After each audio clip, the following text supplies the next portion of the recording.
Right, so then before we begin, why don't we all take a moment to pay homage to the most magnificent one, the unparalleled one, the undefeated and the unvanquished one.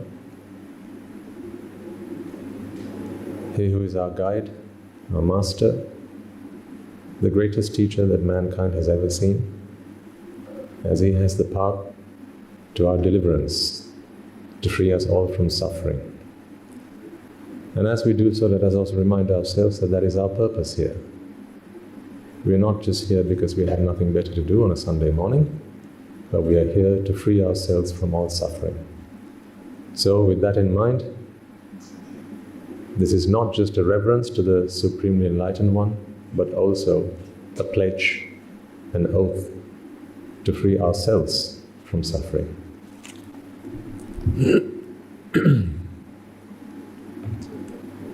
Namo tassa bhagavato arahato samma sambuddhassa.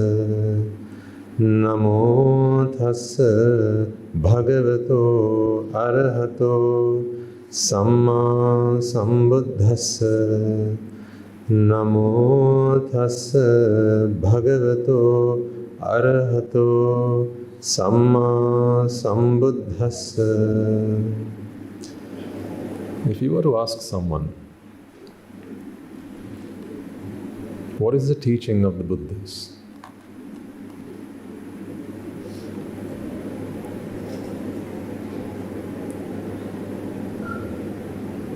Most people would refer to his first discourse.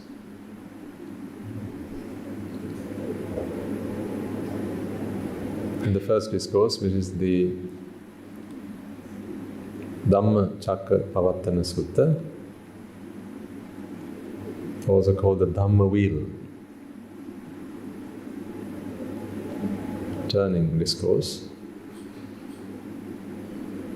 you know that he expounded what we have today come to know as the Four Noble Truths.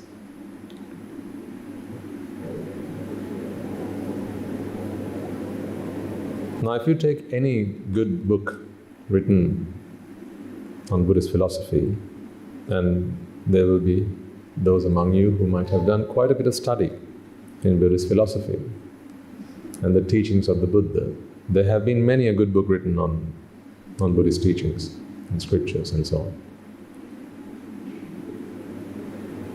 On your initial inspection, it might seem that what the Buddha taught was pretty obvious. So he speaks of suffering. We all know the first noble truth. The first noble truth of suffering. There is some detail about what this first noble truth entails, but on your first reading of it, it might seem like this is pretty obvious. Suffering. Yes, we all suffer.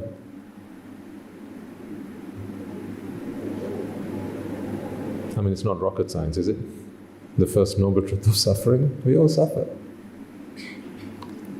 You might even beg to wonder, do you actually need a Buddha to come and tell you that you are suffering? It is said that the arrival of a Buddha only happens, once, every so many eons. And an eon is not just a few days. It's not a few months or weeks or years. It's an incalculable period of time. When asked the Buddha on one occasion, "Sir, how long is an eon or a kalpa?"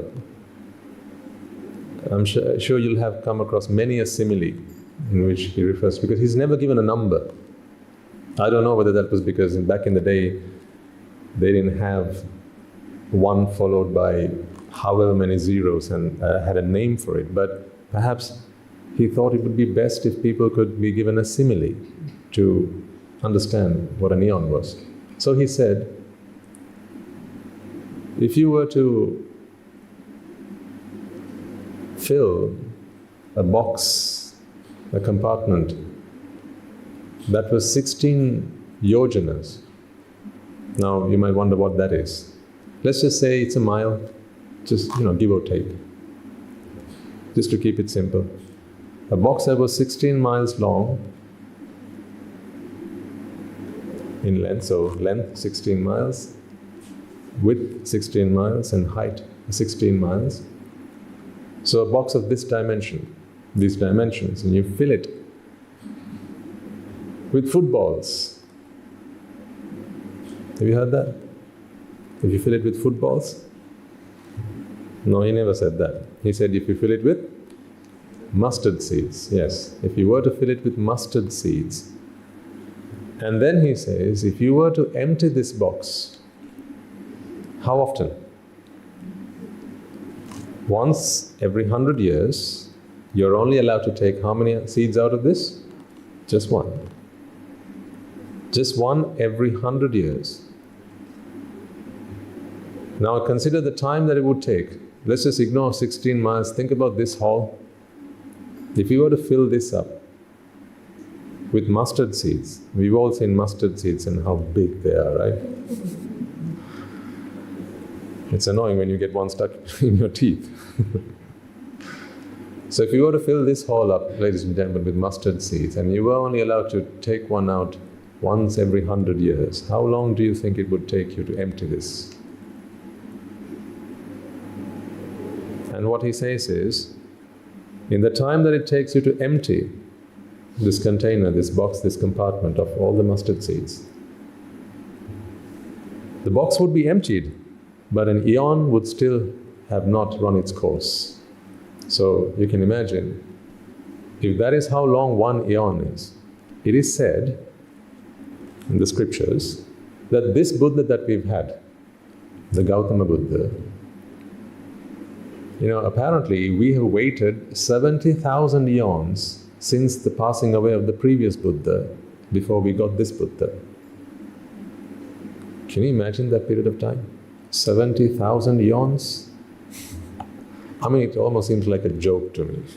Just the fact that we get to see a Buddha, listen to his teaching. My point is this, I'm not necessarily trying to get across the scale of this. That's not my point here, although it's still fascinating. How come we are here and we have this opportunity to listen to the teaching? Because we have merits to thank for that. We talked about this last time. My question here for this audience today, as we are touching on the point of the Four Noble Truths,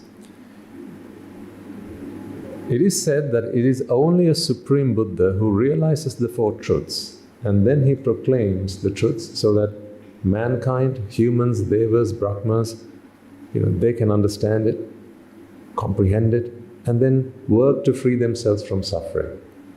But my point is this, folks. If it takes a Buddha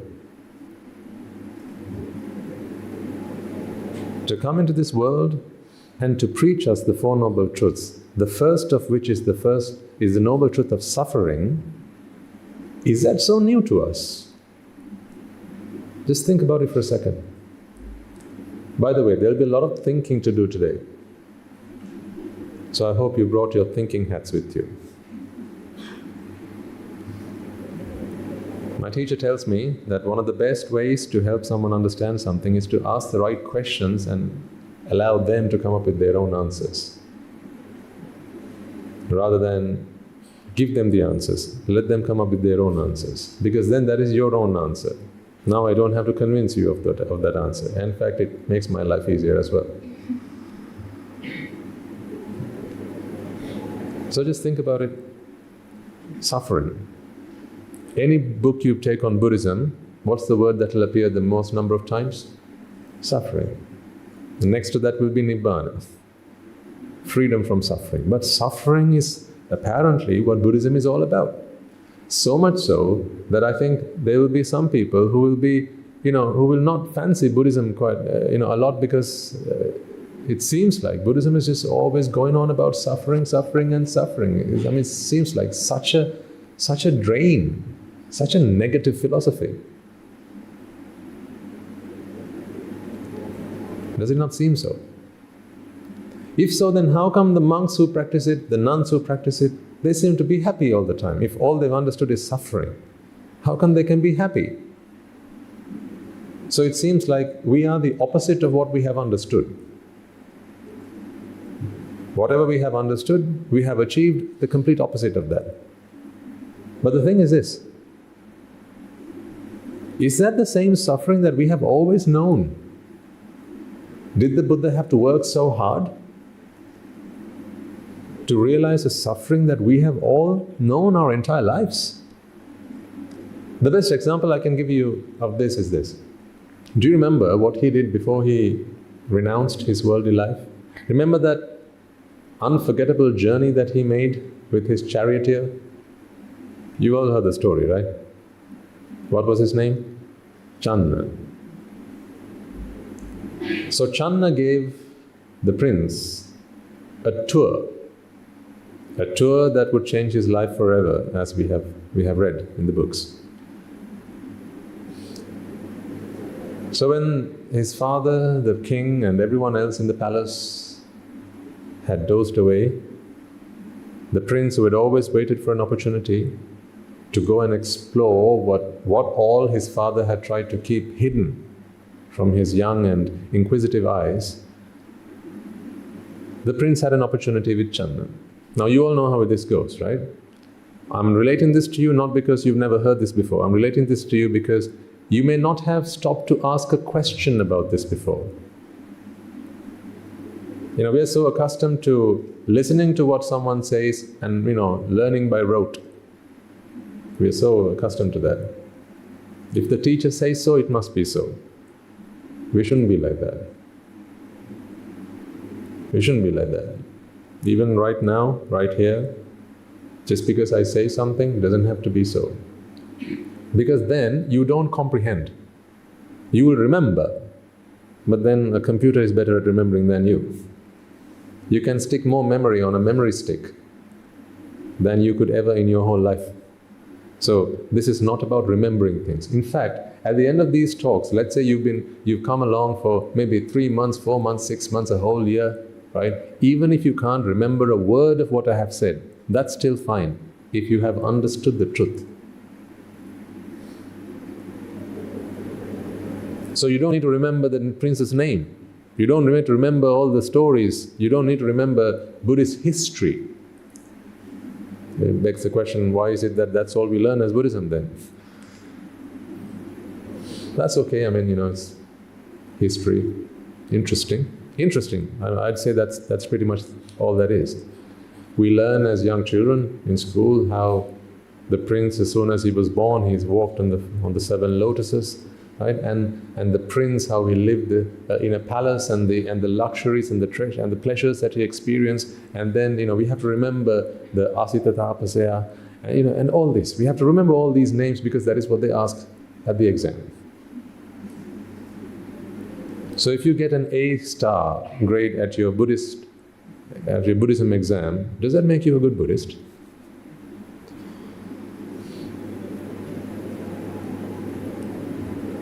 This is the thing. Everything has become just a means for a competitive edge. Even in Sunday schools, I wouldn't say every one of them, perhaps in some of them, because that is what most parents want. I don't believe for a moment that is what the monks want to impart, but I think that is what we have become. Sorry, I know I'm digressing, but I'll come back, promise. Right? Once in a while when I get an opportunity, I want to vent my frustrations. I want to see a different outcome for our people. People who have merits, they deserve better. People who get to come across a Buddha Sasana, people who are meritorious enough to be born in the era of a Buddha, they deserve better. They deserve every bit that I have deserved. But today, Buddhism has become, do you know the king's name? Write it down and you get 3 marks for that. Do you know the princess's name? Write it down. Do you know the young prince's name? The heir apparent? Do you know his name? Write it down and you get another 3 marks. Answer all these questions correctly and you get an A pass for Buddhism. But the next thing you know, he goes home and he disrespects his mother. He talks down to other people. He hurts other people's feelings. He steals. And he can't control his lust, his desires. He can't control his anger. But if you ask him, what is the Paticcasamuppada, because it is taught, if I remember right, in lesson number 10 in my grade 13 Buddhism book, you have to, it will say, avidya paccaya sankhara, sankhara paccaya vijnana, vijnana paccaya namarupa, namarupa paccaya salayatana, salayatana paccaya. I still remember from my study at school these things. You know, I used to go to Dhamma school. When I went to Dhamma school, see, here's how, you know, my thinking, how it has changed, right? So this is kind of a testimonial to what I thought was Buddhism and how Buddhism was something completely different, what I understand it as now. When I was at school, I was fascinated by Abhidhamma. So we had a teacher who taught us Buddhism. I went to an English Dhamma school, so I got a bit of an experience as to what some of these words I picked up growing up. And then there was Pali, which if you've studied, you're probably still wondering, why did I bother? Because you learnt it at Dhamma school, but then ever since, you've never used it. So you're still probably wondering, why did I bother? Then there was Tripitaka studies, and then there was Abhidhamma. Of all these subjects, Abhidhamma fascinated me the most. And there was a reason for that. One of the main reasons for that was because when I was able to learn by heart all the chittas and the chaitasikas and relate them, I could impress others.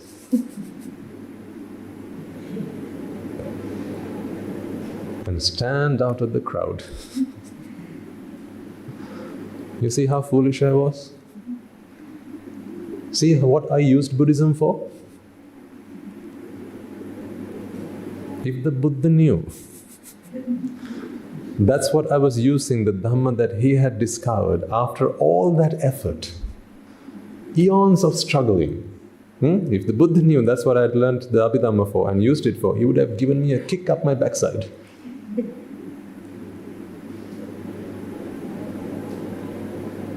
And I used to walk around like I was holier than thou. You should have seen me back then. Actually, no, you shouldn't have. We probably wouldn't have met today then. I don't like the person I used to be. I was good. I mean, I didn't used to do bad things, thanks to my parents and my teachers who made sure of that. But I used to study Abhidhamma and, learn it all by memory, and I could give you all the 89 or the 121 chittas from 1 to, the end, and all the chaitasikas, the 52 of them, and I could tell you all of the combinations that you have in the wholesome realm, in the unwholesome realm, and the Rupavacharas and the Arupavachara Brahmalokas. I could give you the war and peace of Abhidhamma. I had it all learnt by memory. Because what I thought was, by the time I get through the end, I would have attained Nibbana. Because I remember still, someone told me that as you learn the Abhidhamma, at one point, because I was aspiring for this moment, I was informed that at one point you're going to start to see the whole world disintegrate, and then come back together again, and then disintegrate, and then come back together again. You're going to see the whole world pulse. So I was waiting for that moment. I was waiting for that moment so much that I think on some of those days, I actually began to see it like that, beg your pardon. That was my hallucination. And then I thought, well, I must have attained something. So of course, if I felt that I had become a Sotapanna, then I have to behave like one, shouldn't I?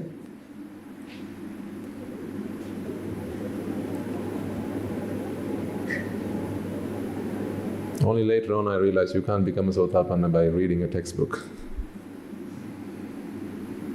or studying the Abhidhamma.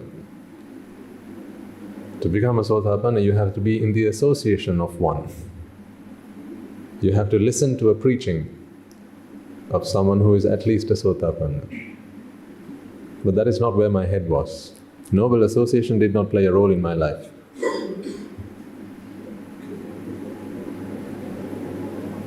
So where were we? Suffering. I'm just saying, sometimes I'll relate these stories because I don't want you to do the same foolish things that I did. It's enough to have one fool in this world, right? We don't need two. So you can learn from the mistakes of my life, so you don't have to make the same mistakes. If you're interested, you can study Abhidhamma, it's fine, but it's not going to get you to Nibbana, that much I can tell you. Nibbana is an internal transformation. One of the best ways to realize, work out whether you're working towards Nibbana, and if you're getting closer to it, is ask yourself, am I a better person than I used to be? That is one of the best. It's an acid test. This is one of the best litmus tests you could do. Ask the people around you. Ask your family. Is it more difficult to work with me, or is it easier to work with me? What good is a Sotapanna who goes home and he tells his wife, hey, you know what? From now on you should treat me like a Sotapanna. I don't eat like you eat, I need to be served my food on a special plate. And this is my cup, so please don't drink from it because I'm a Sotapanna, this is a Sotapanna's cup. Come on. Let me tell you what my teacher always tells me. If you ever become a Sotapanna, and someone realizes that, in other words, if someone can see a Sotapannaness in you other than your gentleness, your kindness, then you're far from being a Sotapanna. Because the thing is this, if you become a Sotapanna like that, imagine what the Arahant will be like.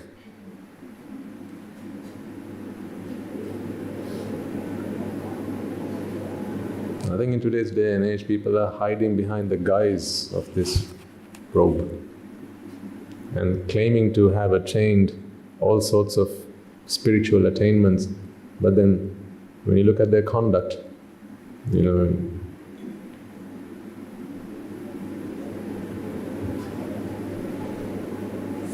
I won't say more. But it is not our place to judge anybody, so my advice to you is if there's anyone who claims to be an Arahant, then treat them like one. Let's just say, yes, sir, you are an Arahant, and treat them like one. Because from your perspective, you'll just be earning merits. So what?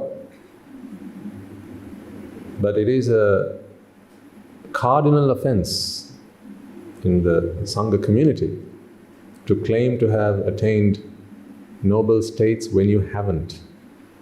And particularly if you do it for gain. So, I'm never on this stage going to utter what I'm just going to say now, that I have attained the state of Sotapanna. I'm never going to say that.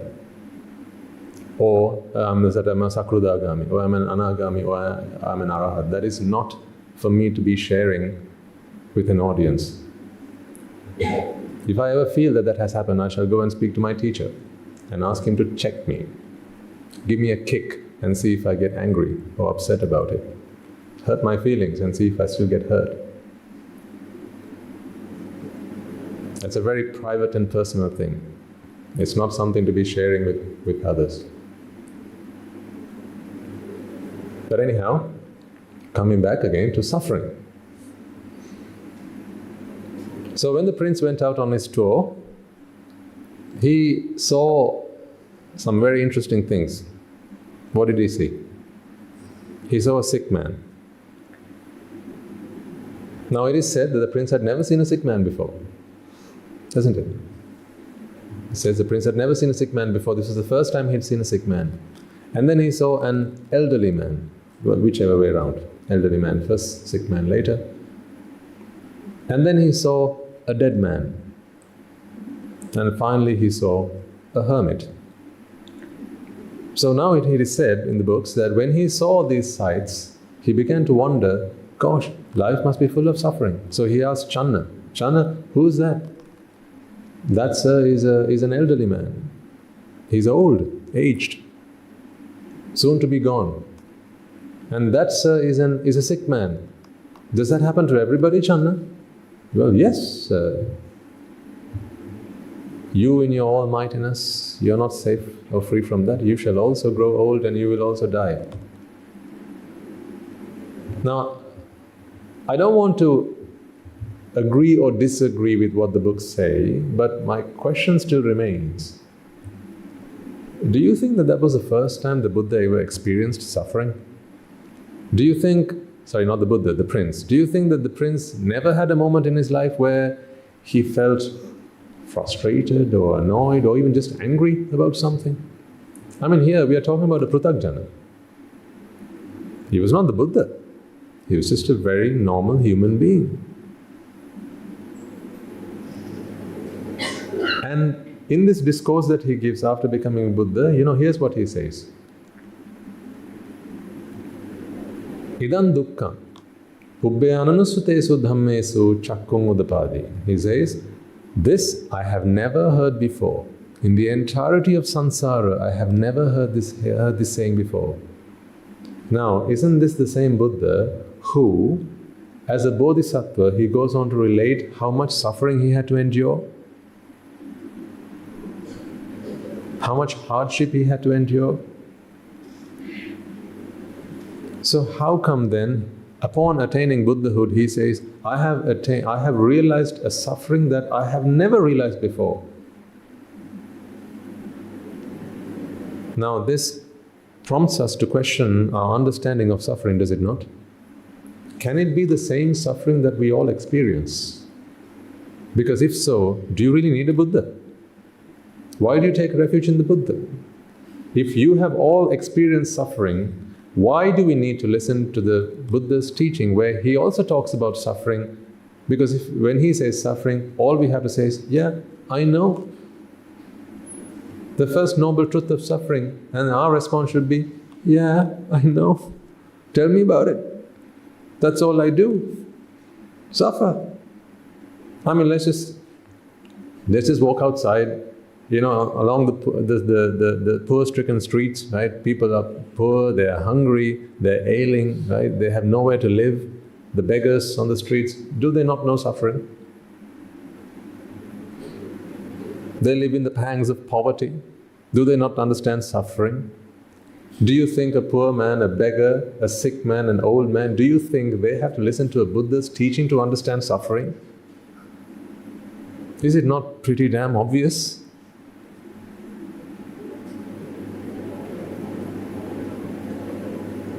Either the Buddha didn't have a clue, he was clueless, or the suffering that he preached and the suffering that we understand cannot be one and the same. It has to be different.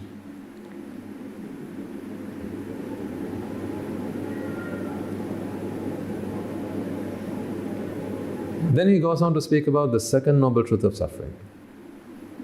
And we all know that as what? Tanha, attachment, craving. He says attachment is the cause of suffering.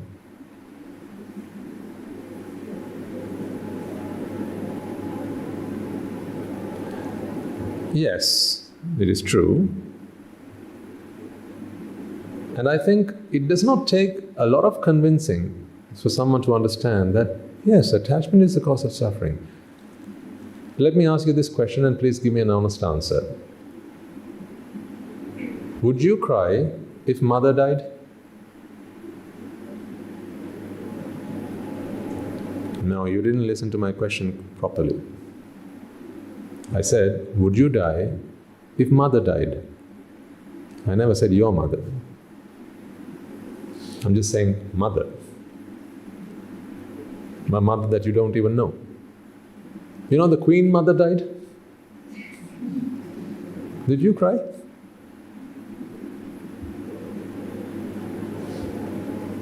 And then the Queen, she was a mother. She died. Did you cry? No. But she was a mother. Mothers die every day. Fathers die every day. Brothers, sisters, they die every day. That doesn't shed a tear. You don't shed a tear. Why is that? Because it is not your mother.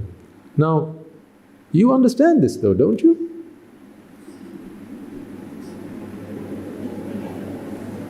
What's the groundbreaking truth there? Again, I have to ask you this question. What is so groundbreaking, what is so paradigm shifting about the fact that attachment is the cause of suffering? Like, duh, we get it. It's no big deal. I don't think it takes a Buddha to explain to you that it is the things that you attach that bring you suffering. I think it's pretty obvious. And then he goes on to say, the third noble truth of suffering, if you cease attachment, then suffering ceases.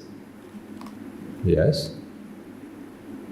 Now, there is of course the Noble Eightfold Path, right? I think that's one of the places where you wonder how does all that fit? Because there's right view, right thought, right speech, and all sorts of things, right? Now, I think until that point, the fourth noble truth, the remaining three, most people would say just on first inspection, that's obvious. Yeah, it makes sense. So what, was the Bodhisattva thick? Did he not get that? Did it take him such a long time to understand that? So here we come to an interesting juncture where I propose to you this. I don't think that the suffering that the Buddha taught is the suffering that we have understood. I think it's very different. Because upon understanding the Four Noble Truths, he became a Buddha. Now you understand the Four Noble Truths, right? What has happened to you?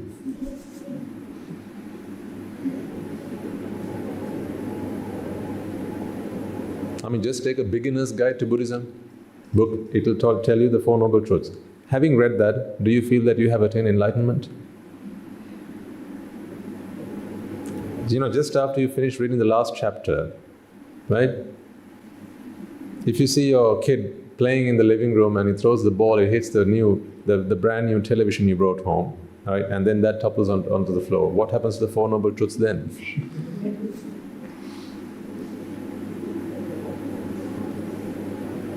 You probably whack him with the book.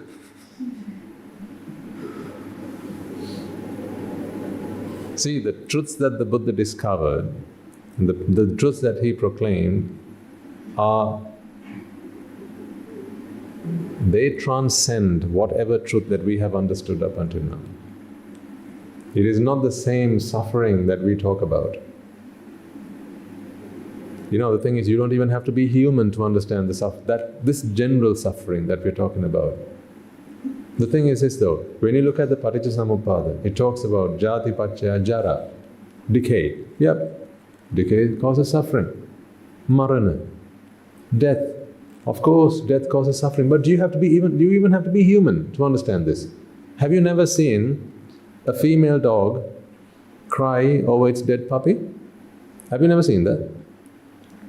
So what, are you trying to tell me that he's understood the noble truth of suffering?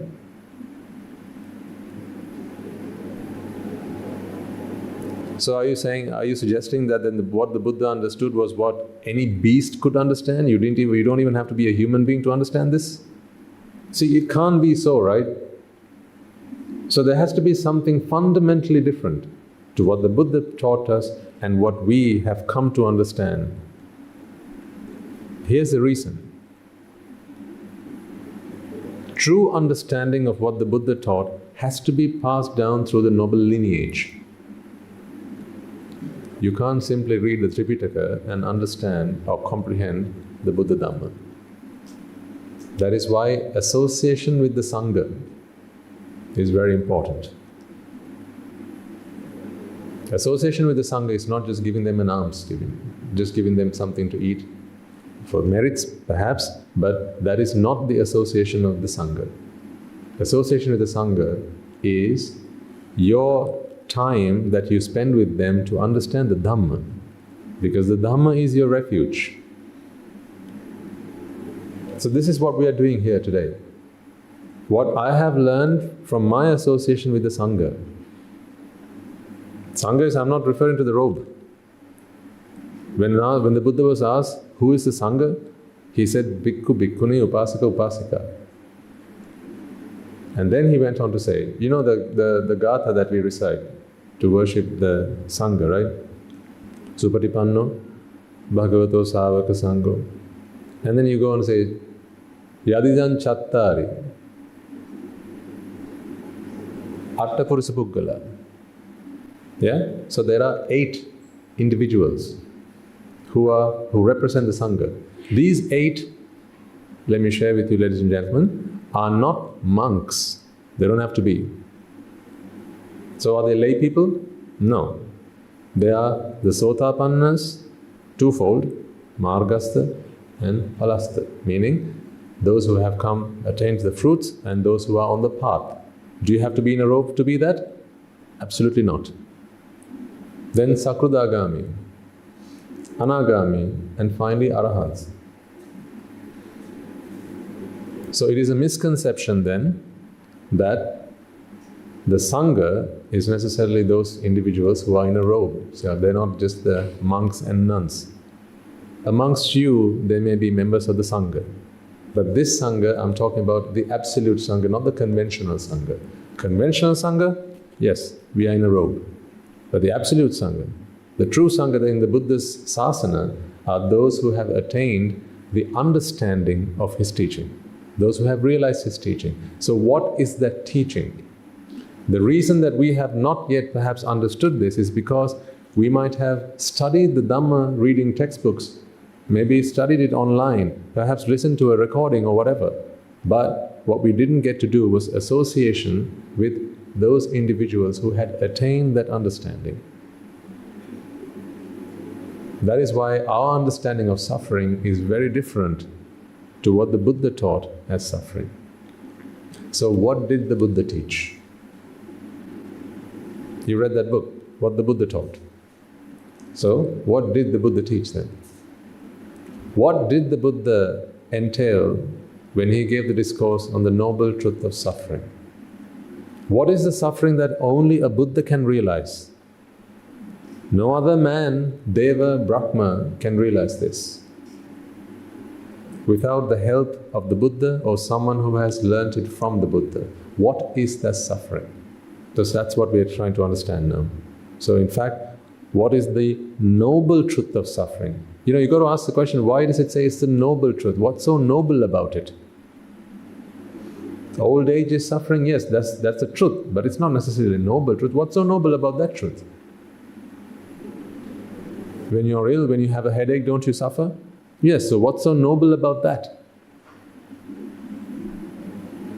So the suffering that he taught was a very different kind of suffering. So now, let's try and understand what that suffering was.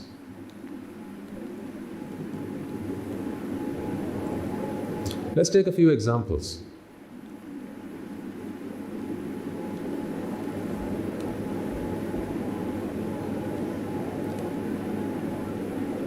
Think for a moment about some of the times you have suffered in your life.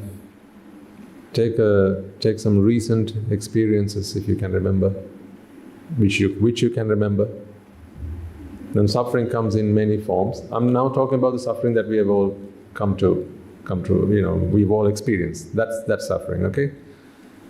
And then I'll show you why that is different to the Buddha's teaching of suffering. So we suffer when people make us sad, or when we are sad. And then we say, people make us sad, don't we? She made me sad, he made me sad. We catch ourselves saying. We suffer when we are disappointed about something. We suffer when we are ashamed, sometimes when we are humiliated. What about when we are insulted? Don't we suffer? If someone insults you in the middle of the street, if someone calls you names, you feel ashamed and you begin to suffer. What about when you are at a loss, perhaps in business, right, or any other venture you might be in, if you lose something that you like. Perhaps if you lose some property that belongs to you. Maybe you are the victim of theft. Suffer. Perhaps if you have to lose an arm or a leg, maybe a limb. Perhaps you've just had an accident and the doctor says, I'm sorry, I can't save your right eye.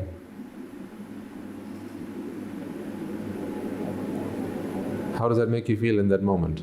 You suffer.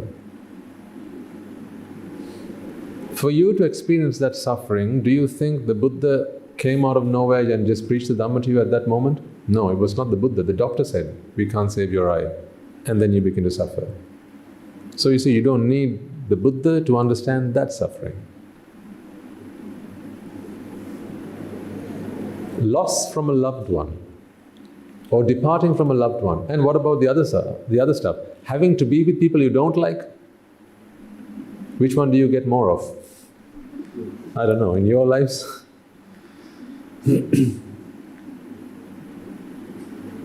to be with people you don't like? Maybe it's at the workplace, maybe it's at home, I don't know.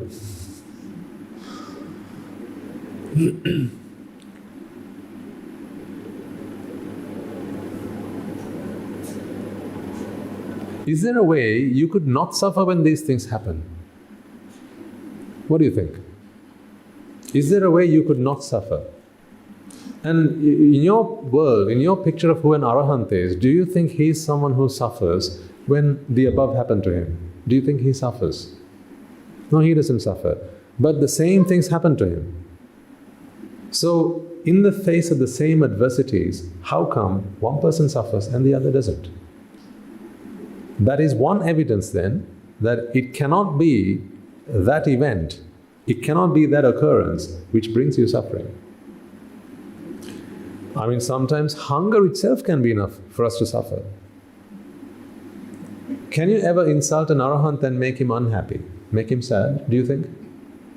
But have you not caught yourself being insulted by someone and then you began to suffer? Maybe if you didn't have the chance to say something back in return, that caused you even more suffering. You know, you couldn't say your piece, you had to just keep shut. Maybe because they were your senior. Happens a lot. At the workplace maybe, or when you were children as parents. When your parents would say something to you, I mean not these days. These days the parents, they have to keep quiet when the children start speaking, right? But back when we were younger, when my dad starts to speak, I had to keep shut. I suffered though. I suffered. I didn't like getting told off. Who likes getting told off? No one likes getting told off. I suffered. But then I thought, why does my dad shout at me? Why is he scolding me? Why is he blaming me? It makes me suffer. If he loves me so much, why is he doing this to me? Today I realized it was virtually impossible for my dad to make me suffer, because suffering is not something that someone else can give me. But just take a moment, folks, and think, for now, the suffering that we understand right now, does it not seem like it comes from the outside? Don't you agree with me? Does it not seem like suffering comes from the outside? When the economy crashes, there'll be people who go and commit suicide. I've seen that happen. Because they've lost everything they've earned. And then they lose the will to live. And then they go and commit suicide. I've seen people, especially happens, in the later part of life. Have you not seen where usually if it's just the couple that are left, the children have left home, right? Mother, father, they're now old. Usually if one of the couple pass away, what happens soon after? The other person passes away. And then you say, that's because it was my mother who kept my father happy, but when my mother passed away, there was no one to keep my father happy, so my father also passed away. It was just like, there were two peas in a pod. When one fell out, the other soon followed suit. See, we feel that suffering comes to us from the outside world.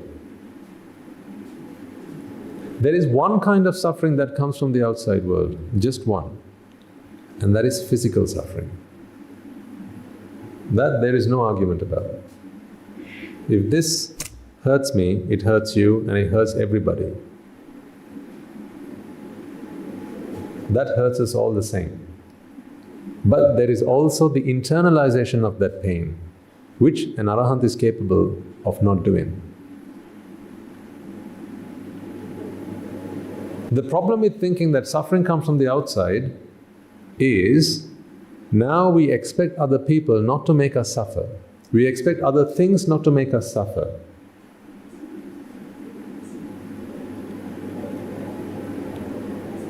That is why you sometimes find yourselves begging for other people not to make you suffer. Have you never found yourself saying, please, please don't say these things to me, it hurts me. Why do you talk to me like that? Have you never heard yourself saying these things? After all I've done for you, why do you say these things to me? It hurts my feelings. Can't you understand me? How many years have we lived together and you still talk to me like this? Am I enacting a part of your life? Maybe, I don't know. Am I close? That's all right, been there, done that, bought the t-shirt, I know what it's like. Like I told you, I haven't fallen from the sky. I've lived the life that you have all lived, so I know what life is like. And I want to share with you some of the answers to life's riddles.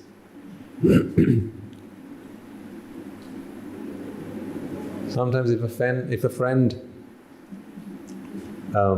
forsakes you, maybe if someone betrays you, honestly, excuse me, you know, when a boy and a girl, first they have a crush, and then they like each other, then they express their desire for each other, and then they get into relationship, right? We've all been there. You know what I'm talking about, right? So I think most of you will be able to relate to what I'm saying. Just think about this for a second.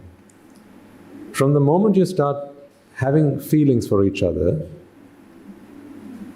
you felt that you were on cloud 9 when she said, yes, I'd like to be your girlfriend. Excuse me. Okay? You asked her out, she said yes. So that was a moment for celebration. But tell me, no sooner, no later, didn't something like this happen to you? Up until that point, you lived in no fear for what might happen to her or what might happen to him. But the moment that you felt that she was yours, you haven't tied the knot yet, but you feel that she's yours, she's your partner to be, she's going to be your life partner. I say she, the she's here can think of the he's, okay? Otherwise I have to give you both sides of the argument, right? So I'll tell you, talk about one side of the equation, you can think of the other side. So the moment she said, yes, I would like to go out with you, didn't a fear come into your mind like, what if she betrays me? What if someone else tries to snatch her from me? Didn't these feelings, thoughts come into your mind at least, once in a while? When you held hands and you walked along the street, if ever she pulled her hand away from you, and in that moment you also saw another guy walking up to you, what happens? Tell me what goes through your mind at that time. Suspicion? Fear? Oh my God, what's going on? Why did she just do that? See, maybe you might feel that this is not the moment to ask her about it, but you will start thinking about it. It'll worry you. It'll weigh, it'll be a burden to you until one day you'll ask her, maybe right at the end of that journey, right? You're going out, you've gone to the movies, you've gone to the restaurant, had a meal, and then right at the beginning, as soon as you left home, she did that to you, and then at the end of the day, when you're ready to depart, or you're dropping her off at her house, or maybe even the following day you send a text message. Hun, I just meant to ask you, it's not like it's anything serious or anything, but I was holding your hand yesterday while we were out. Why did you pull your hand away when we saw that guy walk up to us? I'm just curious. It's not like I have any suspicions or anything, you know. See, from the time that happened to the moment you ask this question, what's going on in your mind? You're suffering. You're suffering. This is the suffering that we call fear.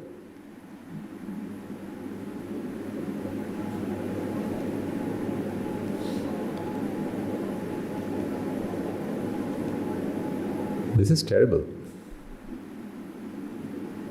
If ever you attach yourself to something, the Buddha says, there's not a moment that passes from that point where you are not suffering. And I will prove that point to you before I leave today. So much so that you will begin to wonder, why do I attach? But you may not be able to stop it immediately. That's okay. At least you have to fall out of love with attachment. Then we can start talking about divorce. But first, you have to fall out of love with it. What divorce am I talking about here? The divorce with attachment. You know, we are also bound to attachment. We don't feel that it's a wrong thing. We don't feel that it does us any harm. Until we begin to understand some of the things that the Buddha has taught us. So here's my argument to you. If ever you find yourself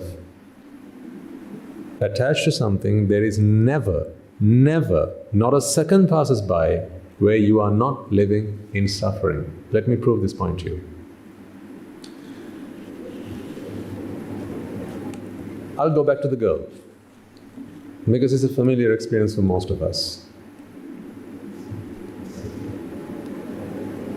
When you first saw her, let's go back to when you first saw her, you know, that first sight of her and you thought, she's pretty. Perhaps you were in chemistry class. I know, you don't learn chemistry in grade 2, right? I forget. I have to apply to the modern day and age, right? I used to preach about chemistry class because I thought, that's when things start to happen. Chemistry happens in chemistry class. But now it doesn't have to, you don't have to wait till chemistry class. It can start from, right at the ripe young age of 7, 8, 9, 10, so on. So this tender age. So anyhow, whenever it happened, right? So you caught a glimpse of her, she was in one of the front seats, you were about 2 seats back, right? And all of a sudden she just turned her head, she just wanted to look at one of her friends, but you thought she was looking at you. She jostled her hair, looked at, just by accident, your eyes met. And then you thought, I think she's interested. She's pretty. I'm certainly interested. So in that moment, attachment took over. Now let's see what happens after that. Attachment has now taken over. It's almost like your mind is now hijacked. When an aircraft is hijacked, who has control? The pilot? No. The pilot may be holding on to the, what do you call them? The what? Joysticks. Yes? Joysticks? Okay. Steering wheel. It's not a steering wheel. Anyone know the name for that? Joystick, sir. Thank you. So the pilot is holding on to the joystick. But who calls the shots? Turn left, turn right, up, down, that airport, no, into the towers. Who calls that out? The hijackers. Yeah? So although the pilot seems to be in control, he's not really. When attachment takes over your mind, ladies and gentlemen, you are no longer in control. You have just been mind-jacked. You've been mind-jacked. And you know this. You know this because later you regret. I'm dead certain that there are times in your life, perhaps even every day, where you want to do something else, and there's a lovely saying for this: the mind is willing but the flesh is weak. Unfortunately, the opposite is true. The flesh is willing, if only the mind will let it. Because it is not the flesh that has been hijacked, it's the mind that has been hijacked. Because when the mind wants something, by hook or by crook, it'll find a way to get it, and you know this. As innocent as you might be, as gentle and kind, as generous as you might be, when the mind wants something, do you not remember as young children, when you wanted something, how you find so creative and imaginative ways of getting things? We are still children then, Swami Nuhansa? Is that what you have to say? If that is the case, then we are still children. Yes. So anyhow, you saw this girl, she gave you what we call a furtive glance, and you reciprocated this. Now in your mind, you want her. So if you're a girl, then you want him, okay? Now in this moment, here's what happens in your mind. Grief sets in. Now you might think that grief is after you've lost something. Grief is when you don't have what you want. In very simple terms. Tanhaya jayati soko. Tanhaya jayati bhayam. So we're talking about grief and we're talking about fear. See, now you'll begin to understand, whenever there is tanha, whenever there is attachment, you can never be not in either of these two states. You're always in one or the other. And I'm going to ask you the question at the end of this, is it worth it? But let's come to that in a moment. So you saw the girl, now you have feelings for her, you want her to reciprocate those feelings to you, and you feel that there is chemistry between the two of you. Now you wait for the next opportunity. The next time she turns her head, you no longer can read the chemistry on the whiteboard. Your teacher's struggling. She's trying her level's best to try and teach you how to balance that equation. But what's going on in your mind? How can I balance this equation? How do I make it subtly known to her that I'm also interested, but not make it too obvious? Because what if that was just a mistaken glance? I don't want to be looking like an idiot. And I don't want to give it away, because then my friends are going to find out and they're going to start mocking me. You all know this, right? You're not from Mars, are you? No, we are all human beings, we've all lived on the same planet, so we've all been through the same experiences, so we know this. But what has happened in your mind now? There is grief. Grief of what? Grief of not having what you want. See, in this moment, you begin to think that this pain that I experience right now, there's only one person in this world that can heal it. And who is that person? Her. There's only one person in this world that can heal this pain right now. Until that moment that you saw her and those feelings started to appear in your mind, you were cool. You were just fine. You were cool as a cucumber. Nothing bothered you. You were paying attention to chemistry and you were on track to get yourselves an A pass in chemistry. But now, things are going to change. Things are starting to change. Because now, she is the center of the universe.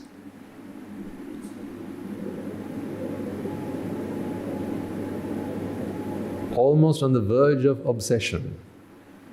Because now if she coughs, you begin to wonder, has she got a cold?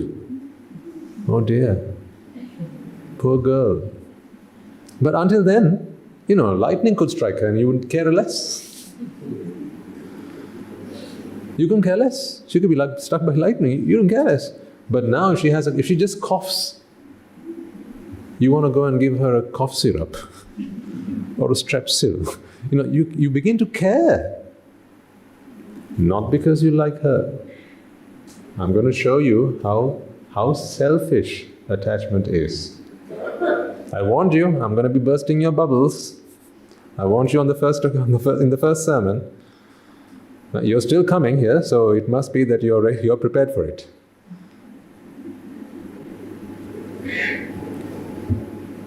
I'm going to show you that love is pure selfishness. I also love, but in a very different way. I love expecting nothing in return. But let me prove to you that the love that we have come to see and experience in my previous life, not as in before I was born, but in my life before I understood the Dhamma, I was a selfish love. Because love is like one side of a two-sided coin. What's on the other side? Hate.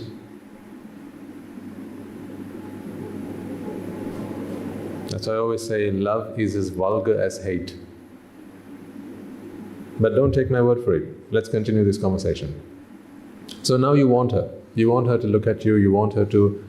Oh no, it's not that you just want… It's not just that you want her to look at you, but you also want her not to look at what else? Anyone else. See, until now, she could talk with all the boys in the class, she could smile at them, she could exchange gifts, maybe she could borrow a book, a pen, a pencil, maybe she could just, have a giggle and a laugh with anyone in the class, and that was perfectly fine for you. But now, you feel that you somehow have ownership. And now she has to have your permission. No? Let's just fast forward quickly. This relationship, a few years maybe a few months. Do you not recall this conversation where, why did you look at him? Why did you look at him like that? Why was the conversation so long? Did it have to be so long? Why is he calling you now? Who's that text from? What, somehow all of a sudden, another human being who has the freedom of free speech has to now get your permission to talk to another. See? What's crept into your mind now? What has this hijacker done to you? Implanted fear. But previously it was grief. Grief of not having what you want. You wanted something and you couldn't have it. So somehow you approach her. You approach her, you pick up the courage to do so, you sometimes muster up courage, your friends tell you, yes, Machan, go and talk to her, it's fine, we are here for you if ever, we've always been here for you, don't you remember? And you say, yeah, you've always been here for me. Right, let me go and talk to her. And sometimes they make that conversation easier, don't they? Easier? Yeah, like they go and say, hey, he wants to talk to you.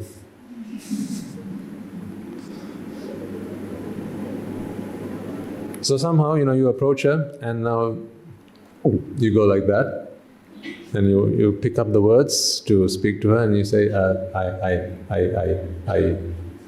yes, I know you are I, yes, what do you have to say? I think you are very, very nice. Oh really, thank you, says she. Shall we be friends? Here's my number. Can I have yours? So we exchange numbers. Sometimes she might say, you know what, I'm not really interested. What happens then? If you've ever been there, just go back in your down memory lane. Just take a little stroll down memory lane. If you can remember, when you were denied, how did you feel in that moment? When she said, I've got a boyfriend. I'm already going out with someone, not interested. Thanks, but no thanks. How did you feel in that moment? Do you not remember how the whole world just began to collapse? Do you remember how your heart felt in that moment? Do you remember that feeling? That agonizing feeling. I know it was just playful, it was just a bit of fun. I know, but nonetheless, did it not hurt you? Now the question is, why did it hurt you? You expected her, this other person, to bring you happiness. But in that expectation, hidden behind the veil of this expectation of happiness, what has really come into your life?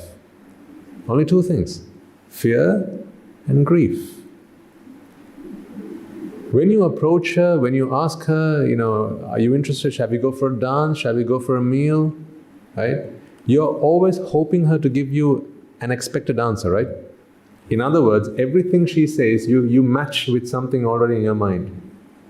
When you ask a question, you already have an expectation. When I ask this question, I want her to say yes.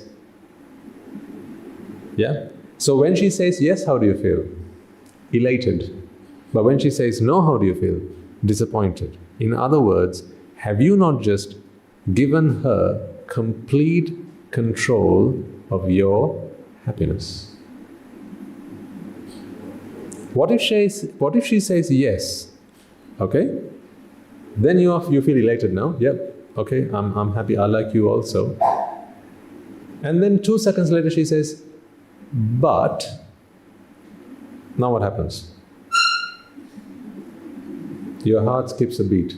Oh, hold on, what's going on now? She said, but, what's going on? In the back of your head you hear all these voices. Oh, no, she doesn't like you. She was just pretending she likes you, but she doesn't like you. You say, wait, let's see what she has to say. But I've got to go ask my parents about this. I'll let you know. So, you went from a moment of pleasure back again to a moment of grief. Now you got to wait until she comes back and says what her parents want for her.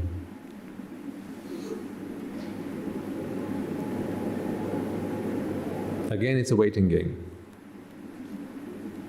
Can you think of any moment where there was neither fear nor grief? Whenever you get what you want, you go from grief to fear, because you're now living in this fear of what if? What if something happens? What if she changes her mind? Whenever someone says yes to a proposition, are you never in fear that he, she, it, whatever might say no again? Are you never in that fear? Let's just say, you're doing business with someone and you say, I'm going to sell this to you for this amount of money, are you willing to buy it? He says, yes. And then the next day he says, no. Isn't that why you sign documents? What does this document help you do? Just gives you freedom from fear. That's what it gives you. The fear of what might happen if they come back with a denial. The fear of what might happen if she says no, if he says no, if they say no, if they turn me down, if they reject me. See, from the moment you begin to want something, ladies and gentlemen, you are always in one of these two states. Either you're in fear or you're in grief. There is never a time when you're in neither of them.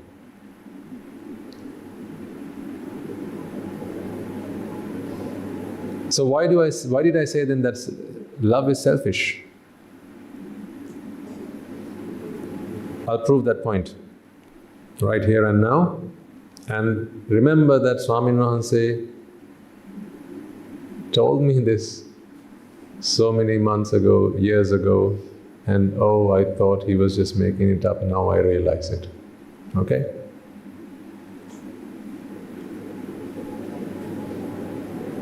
Usually here's one of the things that people say to each other when they're in love. Here's what they'll say. They'll say, honey, to keep you happy, I will do what? Come on, you've heard this, or you've said this, or bit of both. I'll do anything. To keep you happy, I will do anything. I will make any and every sacrifice. If it makes you happy, right? I want nothing more. Have you not heard this? I'm not going to ask you, have you said this? Have you not heard this? Yes? All right. Now here's my proposition. So here's the girl, here's the boy. The boy has just said, honey, to keep you happy, I'm willing to do anything, I'm willing to make any sacrifice. She says, sure? He says, yeah.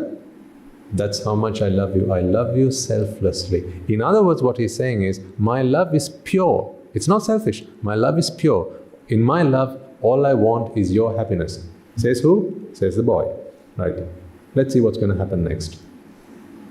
This girl, so she's now with the boy because he's promised her that he's going to keep her happy for the rest of her life. One fine day, she sees another boy. Can't these things happen? Happens all the time. So she sees another boy. They haven't married or anything yet, but he's already made that promise. So she sees another boy, and then she thinks to herself, oh wait, how can I go and tell my boyfriend that there's another boy that I like, because, that would break his heart. Oh, but wait, he told me that all he wants is my happiness. Surely he meant every word he said. He promised me, he swore to me that it is my happiness that means everything to me, and he wants nothing more than that. Then surely I have nothing to fear. Let me go and tell him. I'm proving to you that love is selfish.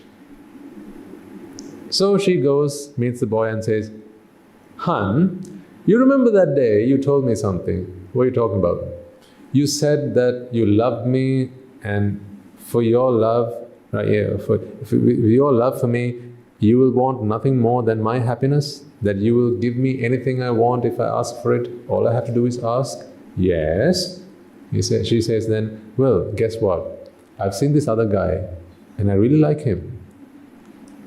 Do you mind? You wouldn't mind, would you? You wouldn't mind, would you, if I, say, spend Sundays with you and Saturdays with him?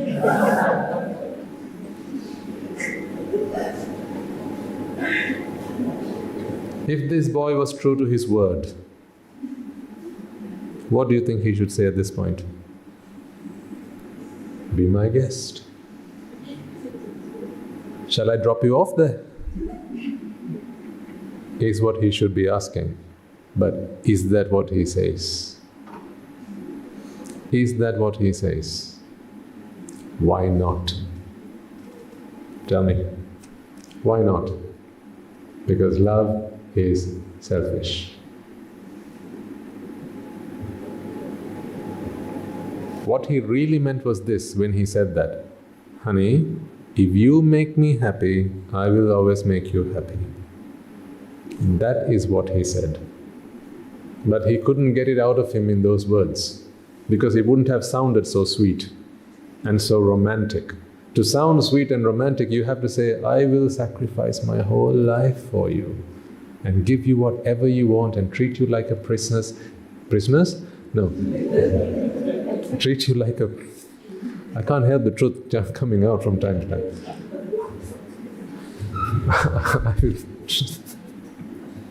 I beg your pardon. I will treat you like a princess.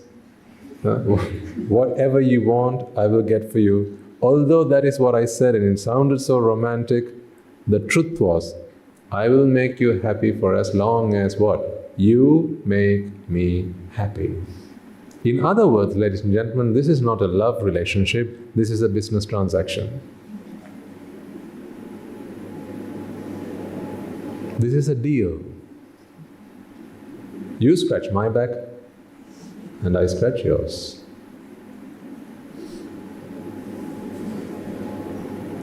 I don't want to offend anyone. I honestly don't want to offend anyone. But just take a moment, because right now it's just you and I here. Ignore everyone else in this room. You might have come here with your friends, your family, your brothers, sisters, husbands, wife. Just imagine for a second, there's no one here. Just you and I, okay? And don't nod, because they might be looking at you. Just give me the virtual nod. You and I can see that, nobody else can, okay? Honestly, every relationship you're in, let's leave parents and children to a side for a second. I'll come to that later, on another day. Okay, let's just leave that to aside for a second. Because that might be just too much for you to take in one swallowing. Okay, so let's put that to aside for a second. Every other relationship, be that friends, right, be that love relationships, okay, every relationship you've been in, you are in, and you hope to be in, is it not always a case of give what they want and they give you back what you want? These relationships will only last for as long as the two parties keep to their word. Meaning, both of these parties are in it, not for the other, but for them.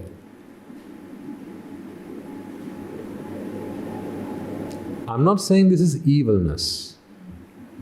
That's not what I'm saying, so don't get me wrong. What I'm saying is, let's come to our senses and understand what's really going on.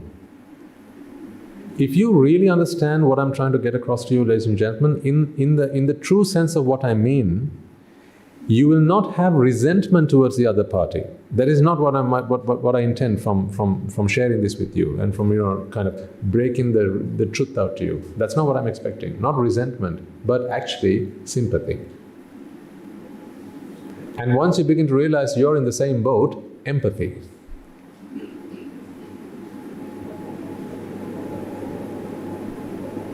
You will soon begin to realize that actually these feelings of love should really be replaced with empathy. They're in a relationship with you because their mind believes that it is you who has their happiness with them. They believe that. You were with them, are with them, hope to be with them because you believe it is they who have the key to your happiness.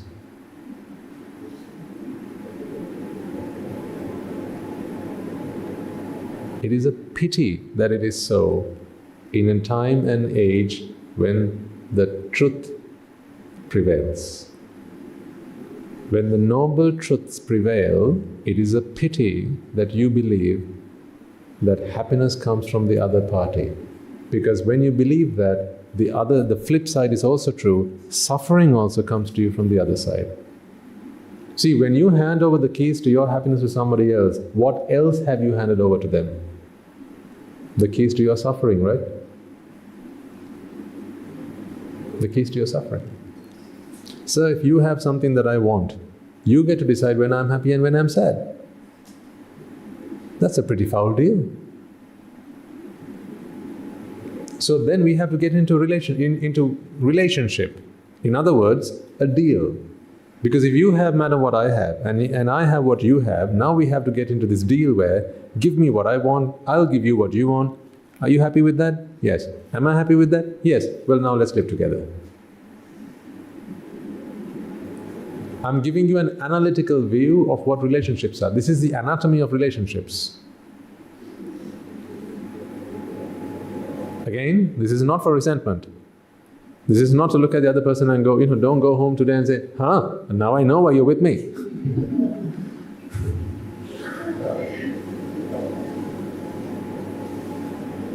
This is not for that. If that is so, then please don't come to these sermons anymore. I don't want that. That is not what I want. What I want you to is to understand why they are like that. Why does a mind that can be so self-sufficient, why does a mind that can be happy on its own resort to happiness from another person or another thing or another event? It's because they have not understood how to be happy by itself.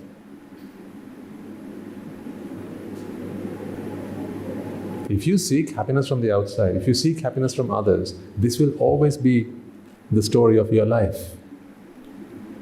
If you are someone like that, where your happiness is today dependent on someone else's actions, their words, their thoughts about you, right? If it's Valentine's Day, and you're waiting for that bunch of roses, if you're waiting for a box of chocolates, what happens if it doesn't turn up?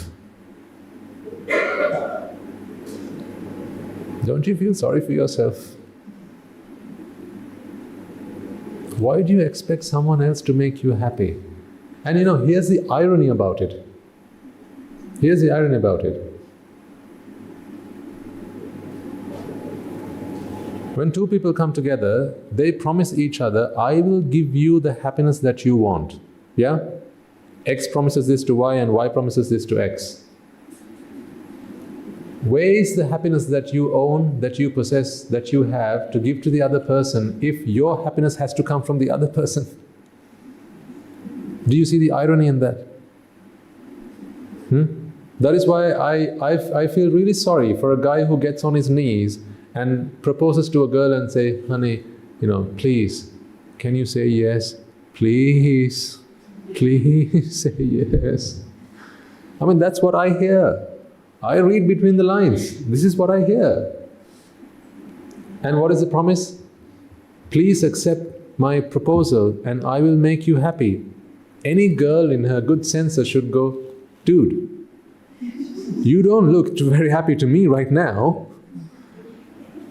When you are not happy yourself, how on earth can you promise to make me happy? Just look at yourself.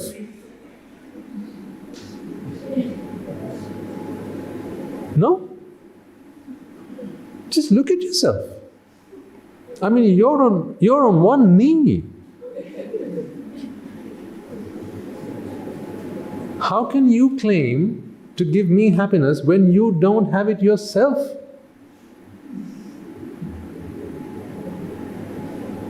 If a beggar would come up to you and say, get married to me and I'll keep you rich and wealthy, would you accept that? You wouldn't, right? Why? Because, for them to make you rich, they've got to have it. So a guy who gets on his knees and proposes to you and say, please be mine and I will make you happy, just look at his face.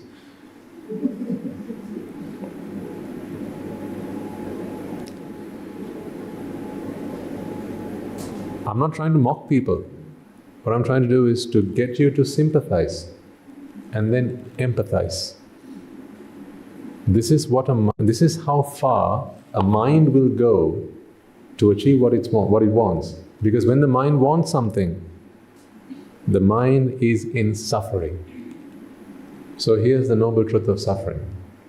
Wanting. People think the noble truth of suffering is not having. That is not suffering. Wanting is suffering. A few months from now, perhaps I will give you a much deeper, much more profound understanding of what suffering is. But we have to take it one step at a time. In fact, if you come to the monastery on a Saturday morning, some of the things that we discuss here you might think would be pretty elementary stuff. But that is not to offend or insult any of you. We all started there. It is my responsibility to take you on a journey, right? I can't just come and share with you everything I have realized over the last 6 years of my practice as a monk. I have to take you on a journey, one step at a time. But for now, it's quite safe to understand that the suffering that the Buddha taught is the wanting that appears in our minds. But what do we normally think suffering is? It's when we don't have what we want, we think we are in suffering. In other words, people believe the grief that they experience, they think that is suffering. The disappointments that you experience, people think that is suffering. That is not the suffering that the Buddha speaks of. As I say, we've seen people cry. You don't have to be a Buddhist for that. No matter your religion, a Muslim, a Christian, a Hindu, don't they all suffer when they lose a loved one? So don't they all experience piyehi vipayogo dukkho? So do you have to be a Buddhist to understand that and experience that? Clearly not. The departing from a loved one, if that was suffering, then as I said, you don't have to be human for that. Even animals experience that. But what about the suffering of wanting? When you want something,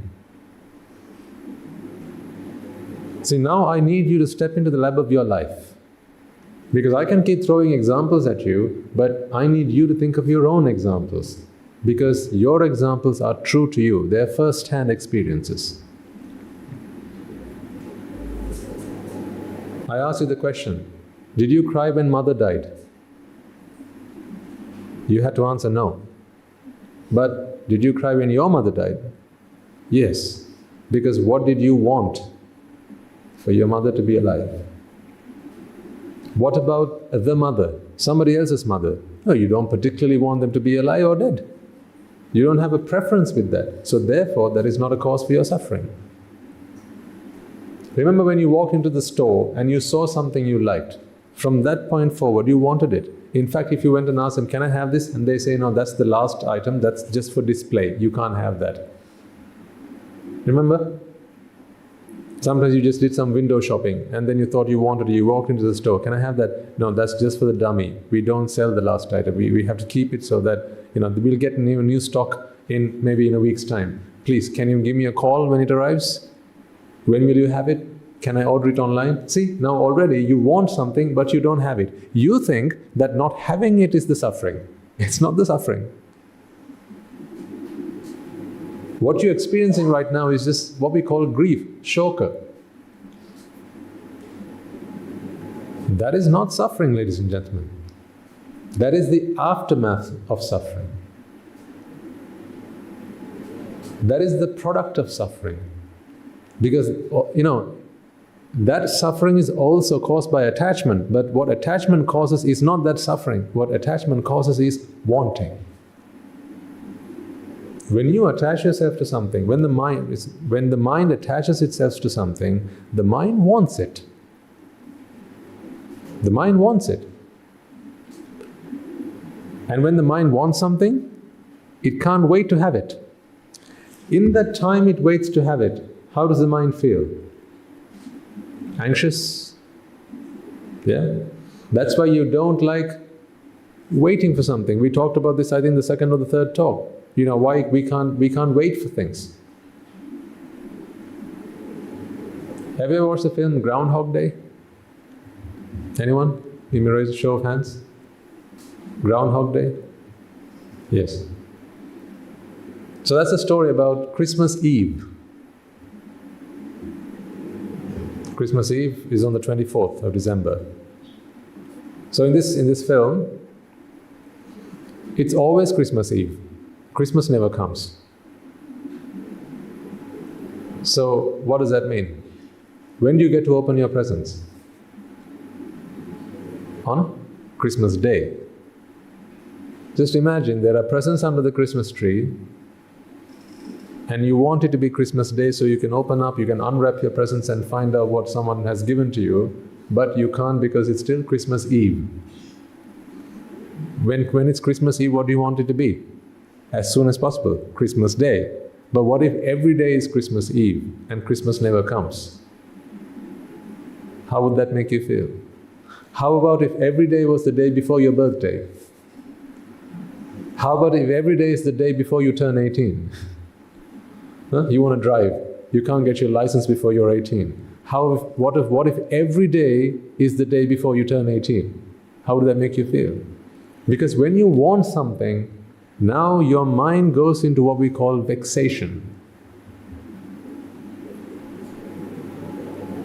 Vexation is this feeling of unsatisfactoriness. This agitation the mind feels. And when it feels it, it wants somehow to relieve itself from it. What the mind knows is this: if I want something, I can have it. In fact, what do they teach you at school? What do we learn for science? What do we learn for economics? What do we learn for social studies? What do we learn for physics? And so on. You know what we learn? How we can get the things we want. That's what we learn. That is what we learn for business. How do you get the things we want? But they never teach you how do you stop wanting it. Buddhist history doesn't teach you that.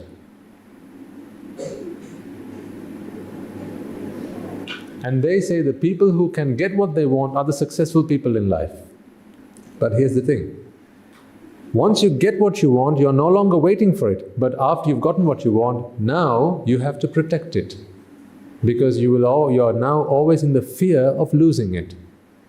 Let me tell you a wonderful experience I had a while ago. So this was about a year or two ago. A gentleman came to the monastery. He wanted to take me for drive me to a sermon. And he came in an exquisite, it was quite an expensive motor. Not the motor, the car. I think it was a Porsche Cayenne or something. Now he wanted to drive me in this to wherever the sermon was going to be. So I got into the car, and as we were driving off, we passed a man who was he's a coconut plucker. So he climbs up coconut trees and he plucks coconuts. So when we had to pull up just to allow another vehicle to pass by, and then there's this man who was walking with his coconuts in on his back. And so I asked this gentleman who was driving me, "Sir, you got a really nice car, and well done. Do you think this gentleman, this man out there with the coconuts, do you think he understands how valuable this car is? Because if I asked you, you'll probably say this is worth, many millions of rupees. It's quite an expensive car. If we ask this man how much this vehicle is worth, what do you think he'll say? He'll say, well, I don't know. In fact, if he wanted to put down the coconuts, and if he's feeling tired, what do you think he might do right now? Because he was just walking past us. He might lay it down on your bonnet. You don't even let your kids touch your car. But if that man wishes to put down his pluckings, he's going to put it on your car, because he doesn't understand the value of your car. But you value it so much. Tell me then, sir, you bought this car because you thought it was going to make you happy, but now are you not in constant fear of what might happen?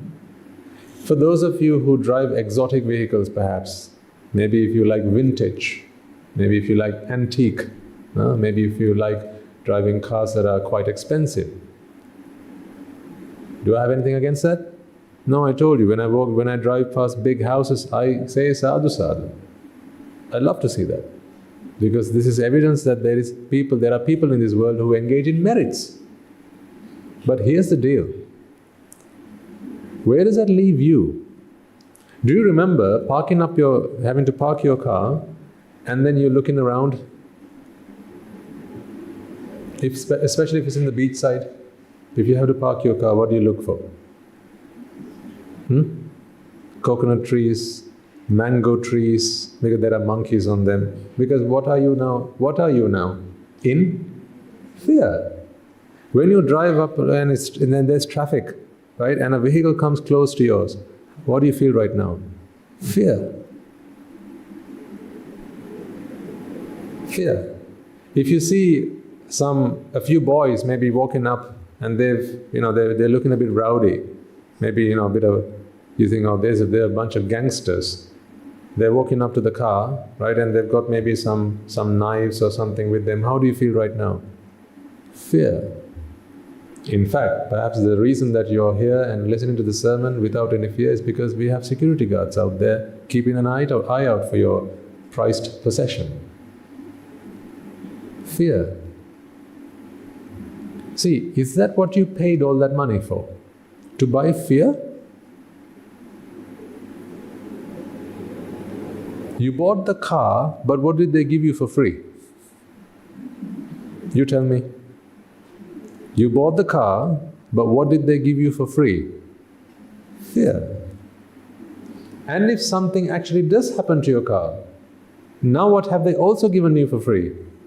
Grief. So, buy one, get two free.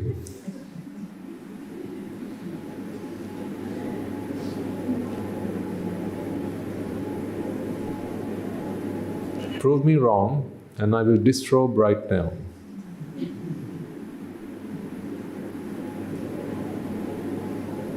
I will come home with you and not go back to my teacher.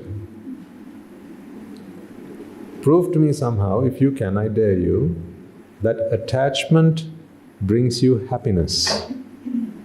Prove to me somehow that attachment brings you happiness, and I promise you I will disrobe right now. Mark my words. Every time you attach to something, all it brought you was fear and grief. Now I know you have something else in the back of your mind. You'll say, but Swaminatha, we do experience pleasure though, don't we? When we have something we like, you talk about the moment, the time we have to wait for something to happen, yes, but when we get it, we enjoy bliss, we enjoy delight, we enjoy pleasure. What about that?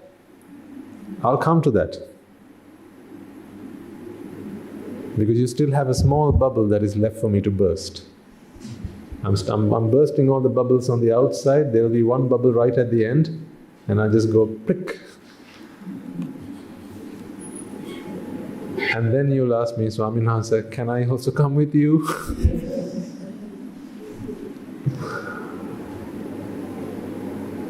Here's something I'll tell you right now. You've all had the merit to make a start on this journey. See it through. This is an invitation I'm making to you. I will come here for as long as there's at least one person to listen to the sermon. That's fine, I'll make the journey. But each and every one of you have to do this to yourselves, for yourselves. In fact, you will realize that this is the only thing that you will have actually done for yourselves. Every other thing that you will have done in your lives will not be for yourselves, it will be for somebody else. Perhaps it's for your family, your children, your spouse, your country, your village, your workplace, right? For others. Here's the only thing that you can actually do for yourselves.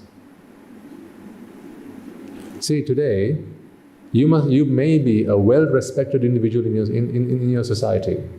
Okay? Perhaps you're a teacher, a renowned teacher, well-respected teacher. Perhaps you're a professional in some other field and you're very respected. You are the best in your profession, perhaps. Don't you still feel sad when sadness comes? Don't you still have nightmares? I don't mean at night when you're asleep. I mean in broad daylight. Aren't there things that still give you grief and fear? Perhaps you're a mother of 3 children.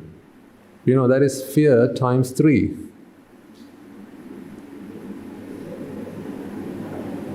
When you're out and about with your child, right, or when you send your child to school, right, or when you put the child in the school van and close the door and say, goodbye honey, please keep safe.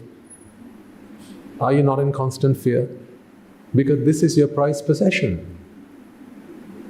I'm not saying give up your children. Please don't.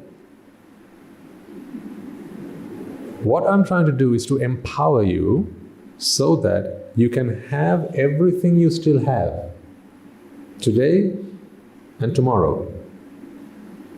Because letting go is not something you have to do physically. My teacher has taught me how to keep holding on to everything that I need, but let go in my mind. Letting go is something that will happen in the mind, not physically. Hold on to everything, anything, matters not. Hold on to your children, especially when you're crossing the street. Hold on to them. Hold on to your house, hold on to your car, hold on to anything and everything, matters not. Whatever possessions you have today, your Rolex, keep it. You don't have to give it away. Living a simple life is not necessarily about having little. You can have as much as you want. But in your mind, you are unattached. Meaning, there's no fear and there's no grief. There's a way to achieve that. I'm only here to free you from slavery. Slavery from what? The things that you own. Have you seen a man holding a leash and the other end being around the neck of a dog? So a man holding a dog, you've seen that, haven't you? You know what I see? A dog with a leash as holding a man.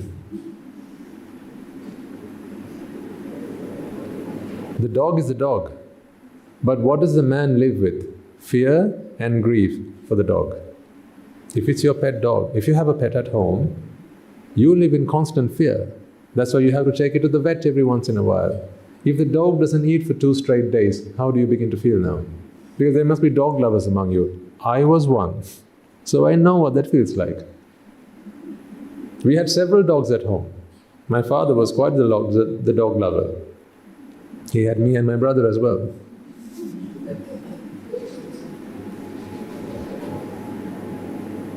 We had a boxer, we had a French bulldog, we had a dachshund, we had a Pomeranian, actually 2 or 3 of them.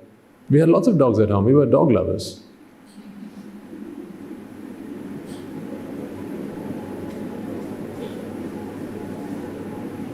So I know what that feels like. But the amount of fear and grief, I had to multiply that by the number of dogs we had. So whatever you possess, it is not the possession that brings you fear. In fact, it's not the objects that bring you fear, ladies and gentlemen. Please try and understand this. So here's what I don't want you to do. I don't want you to go home today and give everything away. That is not what I'm asking you to do. I'm not asking you to go and live the life of a hermit. This life of simplicity is one that you may or may not choose to have at some point in your future. Let that happen if it happens when it happens. There's no rush for that. The sad story is, there are more people disrobing every day than there are people going into robes. That's a very sad story. It's a pathetic story. Every time we go to meet the Mahanayaka Thero in Malvatta, he tells us, every day he receives at least 5 or 6 individuals who come to him for his signature so that they can disrobe. You know why? Because they gave up their physical possessions but kept holding on to the mental possession. So now they're in a robe, they still want what they left behind. And you can't have it because now you're in a robe. Because there are there's a code of discipline that prevents you from having them. So now what do they have to do? They only leaves them one choice. You have to disrobe. Otherwise you have to do things which are harmful to a monk and almost soil the robe.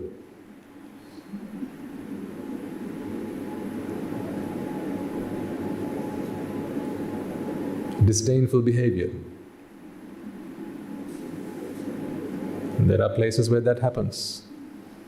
I don't think I need to share details with you.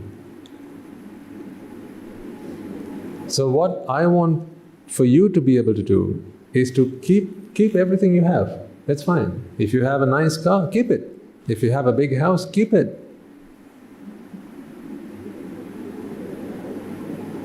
If you live in the lap of luxury, then do so. It's fine. But let's work on our mental attachment. Let's work on our mental approach to it. Let's work on our minds, because it costs nothing to do that. How much do you pay for these sermons? Because the best things in life are priceless. If I charged you for this sermon, you wouldn't be able to afford it. Because I'm teaching you the philosophy that will free you from all suffering. And the truth is this, every penny you have spent in your entire life until this moment, you did so to be happy. Yes? Now I'm going to teach you how to be happy for free. So if every penny you spent in your life, you did to be happy, don't you see how much you're willing to pay to be happy? So really, if you are convinced, either now or later, that this is the Dhamma that helps you to be happy, should you not be spending all that money here and offering it to the Sambuddha Sasana? But how much do we charge you? Nothing. If you come to our monastery one of these days, you realize that we never ask for anything from anybody, because that is not our way. You know, I only go for alms because I want to take them on an adventure. But at the monastery we live, we have the things we need. The 4 requisites, we have enough of it. We have a shelter. We have a meal so that we are not hungry. I have 2 robes, that is more than enough for me. I have my alms bowl in which I take my meals. That's it, enough. But people like yourselves, who come along and then they see, they witness how much people actually gain from this. Now they want to spread this word to others. But I can't preach from here to the other side of the land. For that, you have to either take me there, or there has to be this camera looking at me, recording it, getting it online, and then someone in Jaffna watching it. But you don't get a camera for free, because they're not priceless. They have a price tag. So then people make those offerings. I don't need it. They do it so that people who suffer can find a way to free themselves from suffering, as they have done themselves. That is the culture that we have, that we subscribe to. That is our ethos. You will never hear me ask you for anything. I will never say that, because I am not here for anything. I'm only here to give you. I have experienced most things that life can afford and life can offer. But I have realized that none of those things make me happy. Happiness can only be found in the truth. That is the Dhamma that I share with you. Today I have realized how to free myself from wanting. I used to want a woman to be by my side to keep me happy. I used to want someone to smile at me. I used to want someone to talk to me to keep me from feeling boredom. I used to want someone to keep me from feeling lonely. Don't you experience loneliness in your life sometimes? I mean, in this day and age, it has become an almost pandemic. It's almost epidemic even. Loneliness. Because people are far too glued to their handsets, their mobile phones, their computers, that people don't have time for each other. I can't change that, because that is the world is going to be. That's the way the world is going to be, and will forever continue to be so. Because people are getting more and more hectic, and they're getting more and more consumed by the advancements of technology and so on. So I can't create a world for you where you will always have someone to be by your side. I can't promise you that, but here's what I can promise you. I can help you work on your mind so that you don't want anyone to be by your side. That's not to say I want someone not to be by my side. That's the opposite of that. That's not what I mean. You will be free from that wanting. So if there is someone, then so be it. If there is no one, then so be it. But what happens to a lot of old people? I used to work in a care home, so I know this, I've seen this. On many occasions, I wanted to be a doctor. I think I shared some of these stories with you in the first or second sermon. I wanted to be a doctor, and to be a doctor, medical doctor, you have to get yourself some experience. While we were in the UK, so I went and worked in a care home for a good number of years. And there I used to wash people and dress them and feed them.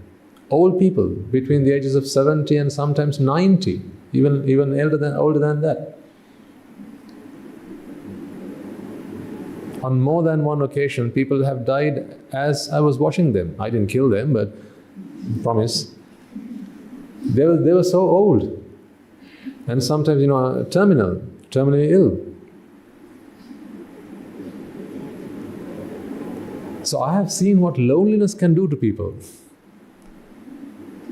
Every day, I remember Frank, every day he used to ask me, "Is my family coming to see me today?" I'd say, "Yes, Frank. They said they'll come after lunch. So let's get you dressed up, right? And we can be nice and I'll keep your room ready and everything, so that when your family comes, when your daughter comes, you can talk to her all afternoon." So he'd be very excited. Frank was 78. He'd wait for his daughter every day. Why every day? He had dementia. So every day I could make him a new promise, the same promise I'd made him the previous day. "Yes, Frank, your daughter's coming today." I think that is what kept him alive, at least for the last few months of his life. The hope that his daughter would come. In other words, the wanting to see his daughter. They say hope keeps you alive, right? What a pity. If you need hope to be alive, if you need hope to stay alive, ladies and gentlemen, what a pity. I don't want any of you to be like that. I want you to be independent. I want you to be free. I want to empower you so that there's no one in this world that can make you unhappy or disappointed. Frank's daughter always disappointed him.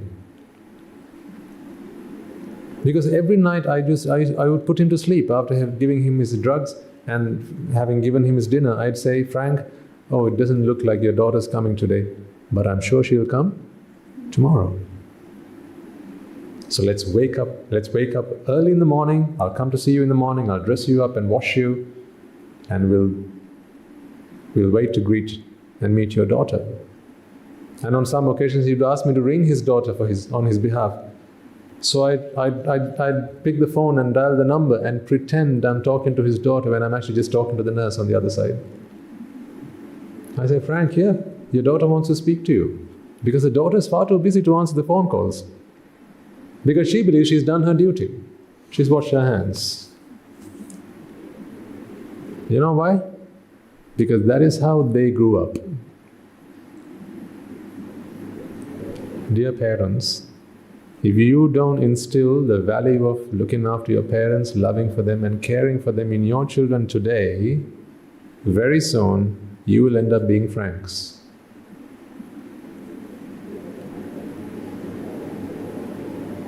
Don't tell me I didn't warn you so. Because that is the culture in which they grew up. Frank's children grew up in a culture where all the parents had to do was to feed the children, educate them, shelter them, give them something to wear, right? And take them to the doctor when they were ill. Just provide for them. Frank never taught his children the virtues of respecting and looking after their parents. He never taught them those virtues. He never taught them the values of parental relationships. He never taught them that. So they were just children, just human beings. So when we spoke to Frank's daughter, she often used to say, just tell him that I don't have the time to come. I'm far too busy. If I'm paying his nursing home fees, what else does he want me to do? This is Frank's daughter. Because that care home was one of the best in town, so they actually had the best facilities. But that's not what Frank wanted. You had an attached bathroom, you could order any food that you wanted. All you had to do was order, but Frank couldn't remember what he had last night. So every day he would order the same thing. He'd say, "Today I want to try something different."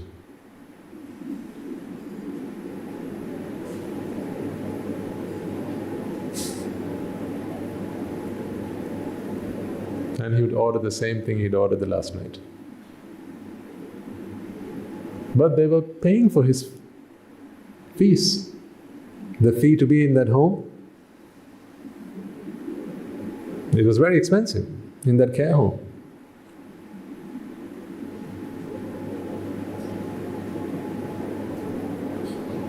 Almost £5,000 per month. That's pretty expensive.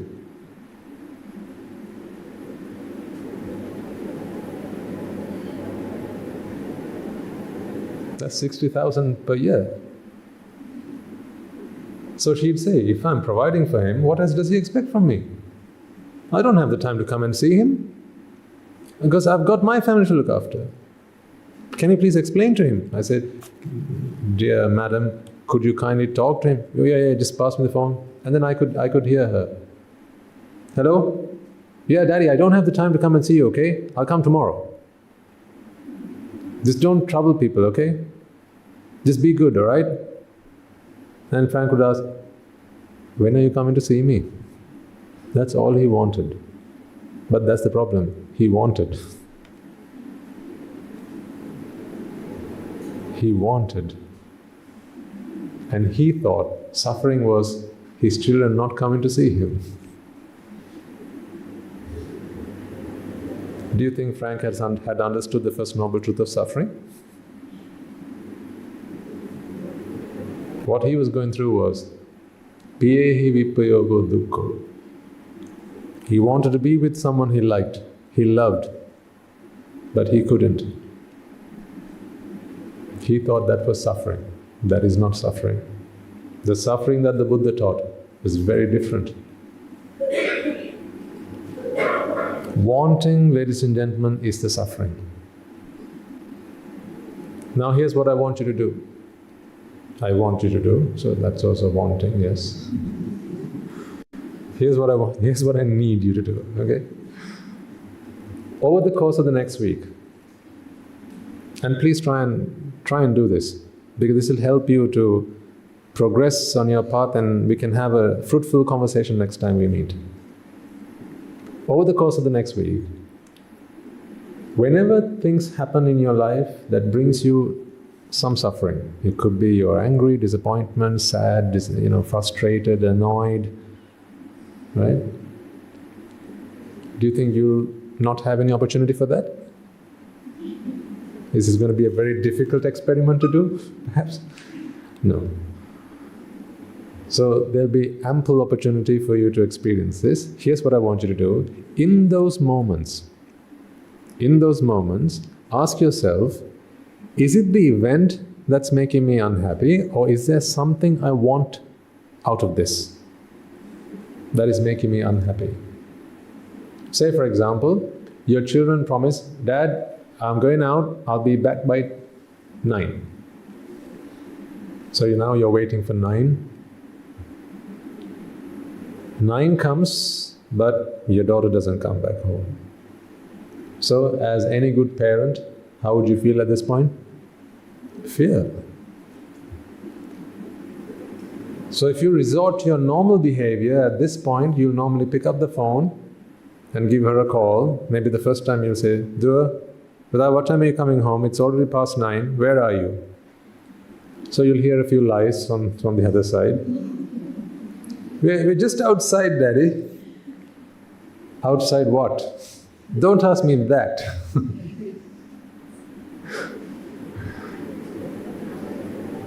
But you're now in fear.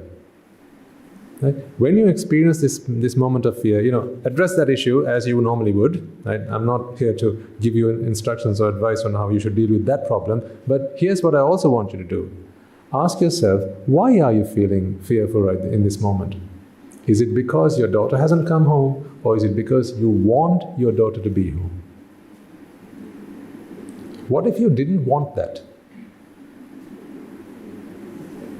What if you didn't want that? So if you didn't want that, shouldn't your daughter be home at 9? She should. Still, she should be home because you have a duty. Because this is a question I get quite a lot from parents and other people. Swaminathan, when you give up all these wants, if it does happen, through our practice, then are we just going to live like robots and not care about the people that live with us? Will I not care about my children? Is it going to be that they can come home at any time they want? Because then they're going to ruin their lives. No, that's wrong. That's not what I'm saying. To look after your children, ladies and gentlemen, what you have to do is fulfill your duty as a parent. Fulfill your responsibility as a parent. Fulfilling duties and responsibilities is one. Suffering is another. You look after 2 kids that you have at home. I look after 450 people at our monastery. But I don't suffer.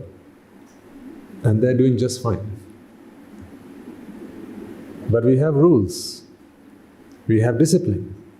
There's a way we do things at the monastery. There's all that because that is my responsibility. It's my duty. I fulfill my duties, I fulfill my responsibilities. When your child is ill, right? Is it your suffering that will cure the child, or is it you fulfilling your duty and taking your child to the hospital and getting it some medicine that's going to cure the child? Which one? Suffering or doing your duty? Doing your duty. So, let's do our duty. Let's fulfill our obligations. Let's do our responsibilities. But we don't have to suffer. Fear and grief is all that wanting will bring. Nothing else. Nothing else. I promised you, prove me anything else that wanting will bring and I will disrobe. I'll keep true to my word. Wanting does not bring anything other than fear and grief. But you do know there are things in life you want, right? So here's my task to you again. Over the course of the next week, as you live life, as things happen to you, right?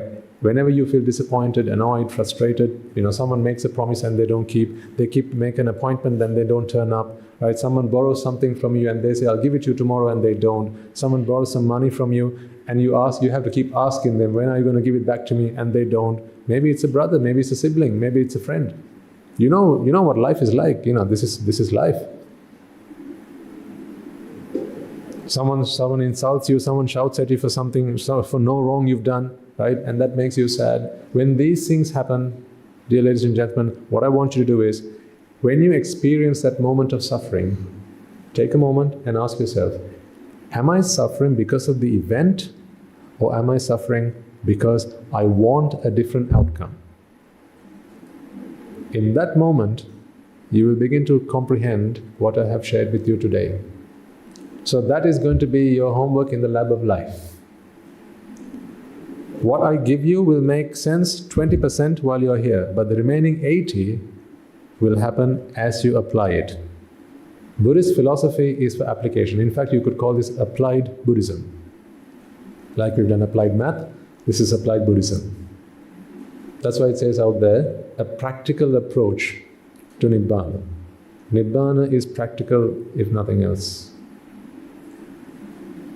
So can we all make an effort to try and do that over the course of next week? Because then when I continue the conversation the following week, you will be able to relate to what I'm saying better with those experiences. All right. I think it's time for us to bring today's talk to a conclusion.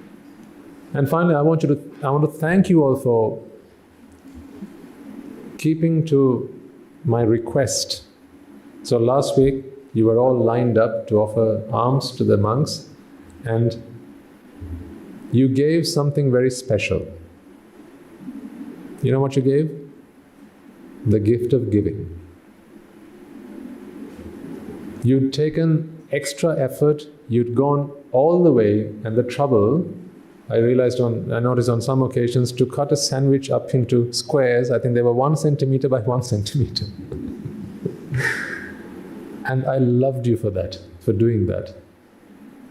Because you were so kind as to not fill up the alms bowl so that we could go around on alms and give other people a chance to earn some merits. Even last week we had the fantastic opportunity to go and do that service to some really poor people. They live in much hardship and poverty, and Because I can't take more than I can consume in the day. Because I don't want to waste anything. Everything is precious. So they provided us, you gave them the opportunity to make an almsgiving. Whereas if you fill the alms bowl, as soon as I step out, then I can't go an alms round on that day. So for all the thought that you had put in on their behalf, I think that was a gift that you gave them. And for that kindness and thoughtfulness for all of them, I salute you. And hats off. Well done. Thank you very much for thinking about someone else in your desire to engage in merits. You've also given someone else a chance to do that. So well done, all of you. All right. Let's transfer the merits we have all acquired and bring today's talk to a close. Excuse me. Let us all take a moment then to transfer all the merits that we have all acquired by making offerings to the infinite virtues of the Noble Triple Gem and listening to the Dhamma and engaging in various meritorious deeds today. First and foremost, let us remind ourselves how incredibly fortunate we are to be in receipt of the Lord Buddha's teaching, and with immense gratitude towards the bhikkhus and bhikkhunis, upasakas and upasikas, since time immemorial, who have protected and preserved the sublime teachings of the Buddha and passed it down through the noble lineage in the form of the Tripitaka, which is thankfully available to us today to study, understand and comprehend the Dhamma. Let us also take a moment to transfer these merits to all members of the Mahasangha present throughout the world, including the chief prelates of all of the chapters, who have committed themselves to the betterment of all sentient beings and to the noble path. Let us also remind ourselves that amongst them are the monks and nuns resident in your local temples and nunneries, who have always been by your side through thick and thin, come rain or shine. Let us also take a moment to transfer these merits to my teacher, Guru Swami Mahanse, as well as all the monks resident at the monastery and the Anagarika and Anagarika communities attached to the monastery. Sadhu, sadhu, sadhu. Let us also take a moment to transfer these merits to those who make great efforts to disseminate the teachings of the Buddha, be that by translating these talks, sharing them out with others, or inviting others to join them.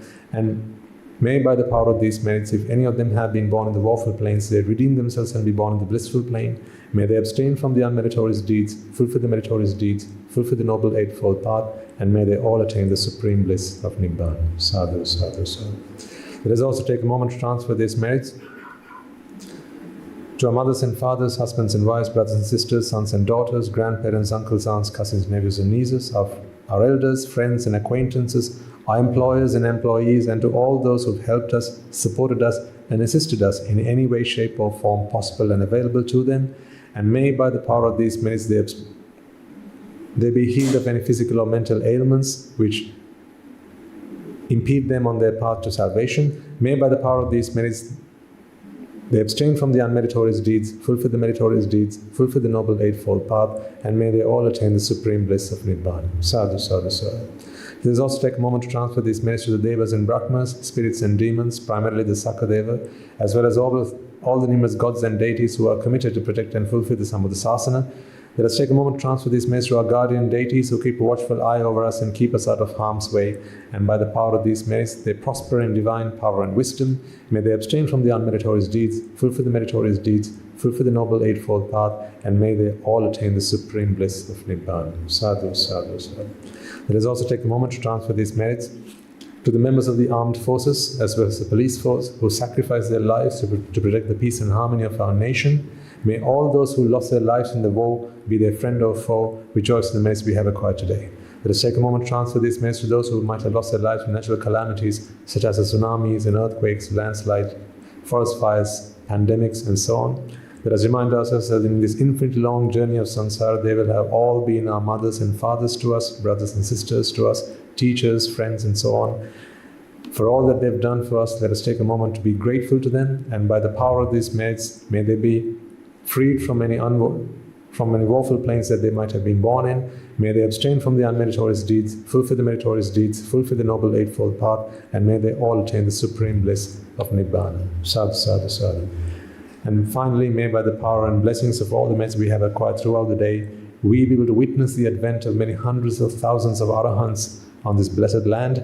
And finally, by the virtue of all the merits we have acquired throughout the day, you and I, and everyone who's helped make this program a success, become an Arahatun Wahanse or an Arahat Theranin Wahanse in this very life itself and in the era of the Gautama Supreme Buddha himself. Sadhu, sadhu, sadhu. May the blessings of the Noble Triple Gem be with you all. And the members of the Mahasangha will now transfer their blessings to you. Raga ginnen midatva Dvesha ginnen midatva Moha ginnen midatva Nibbana parama sukhayan Sukhita taravetva Nibbana parama sukhayan Sukhita taravetva Mamada siyalu loka siyalu satvayo Nibbana parama sukhayan Sukhita taravetva Nibbana parama sukhayan Sukhita taravetva Nibbana parama sukhayan Sukhita taravetva Raga gini niveva Dvesha gini niveva Moha gini niveva Nivan sapa labeva Nivan sapa labeva Nivan sapa labeva Tunruvange suvisi ananta mahaguna belin Sillok sil satyona Nibbana paramasukhen sukhtaravetva Sadhu, sadhu, sadhu.